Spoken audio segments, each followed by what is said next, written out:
One person is dead after a fire in Sevier County today. Sevier County Fire and Rescue responding to a call about a structure fire in the 2400 block of Pittman Center Road.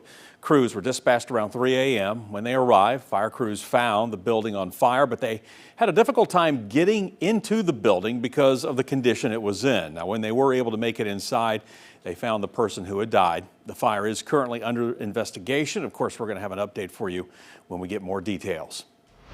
Next on the 7, 2 people facing multiple charges after a search warrant was carried out at a West Knoxville home tied to a shooting investigation. The Knox County Sheriff's Office says investigators and SWAT personnel searched a home on Ladbrook Lane yesterday as part of an ongoing case involving a shooting into an occupied house. Deputies arrested 38-year-old Derek Mulkey and 29-year-old Marty McGee. They are charged with maintaining a dwelling for drug use, sale and delivery of Schedule II narcotics, felon in possession of a firearm and ammunition, and possession of drug products. Additional charges, including reckless endangerment and destruction of evidence, are now pending. Next on our list, a Knoxville police officer resigning as TBI agents start an investigation into allegations of misconduct. The department tells us Officer Shigeki Nagamoto submitted his resignation over the weekend. KPD had already put Nagamoto on administrative reassignment and suspended his police powers when it learned of the probe. Now, the Knoxville Police Department saying in a statement that despite Nagamoto leaving KPD, it will continue to support the ongoing criminal investigation as needed. All right, next up, we're learning more about the accomplishments of a Crossville city leader who has passed away. James Mayberry began serving on the city council in December of 2024. He served as mayor of Crossville for 2 terms from 2014 to 2022. Now, we had a chance to talk to Cumberland County mayor and a former co-worker of Mayberry's on what he meant to that community. He told me what he thought, and he was very supportive and that he would back me. And he told me then that he's about serving the people. That's the only reason he did it. He didn't particularly like politics. He didn't particularly like being in the limelight or anything like that. But he left a legacy of doing things and working hard and being a true public servant. Foster says Mayberry was not only his mentor, but most importantly, he was a very good friend.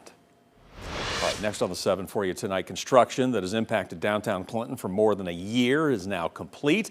Market Street has reopened after a nearly $10 million renovation, a project that brought challenges for businesses, but is now paving the way for future growth. The $9.9 million project replaced more than 100-year-old infrastructure. It also added wider sidewalks, new landscaping, wall seating, a repaved road, and updated utilities along the stretch. Now, these upgrades will support new businesses and downtown development for years to come. Historic downtown Clinton leaders say the project finished on schedule and has created a more pedestrian-friendly district. After more than a year of construction, they're now looking ahead to more visitors, new investment, and of course, business growth. One of the priorities that the city had with this project was creating an environment that small businesses could thrive in. You go through something that's so hard like this and it's hard on their business, but the hope is that they can recoup and then surpass any sales that they've ever had leading up to this point. Business has already picked back up for the summer and we absolutely love seeing everybody come downtown. It's very special for us. You know, leaders say they've also secured new grants for additional downtown improvements, including speakers on lampposts.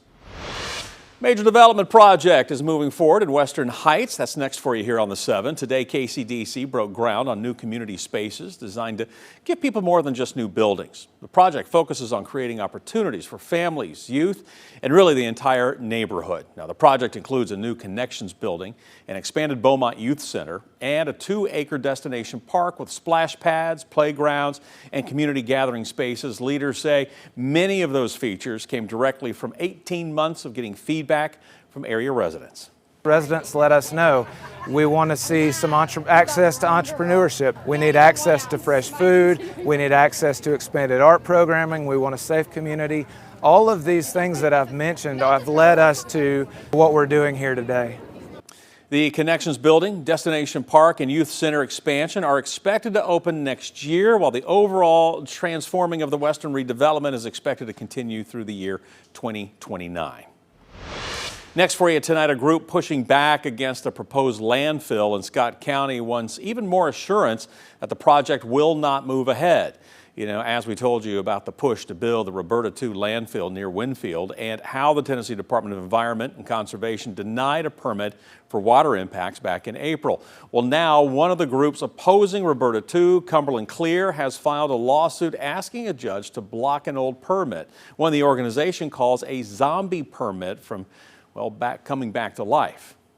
You know, after so many years that the actual physical landscape of the site that was previously permitted has changed. You know, at some point the state has to look at where are we now and at what point do we not allow zombie permits to be resized.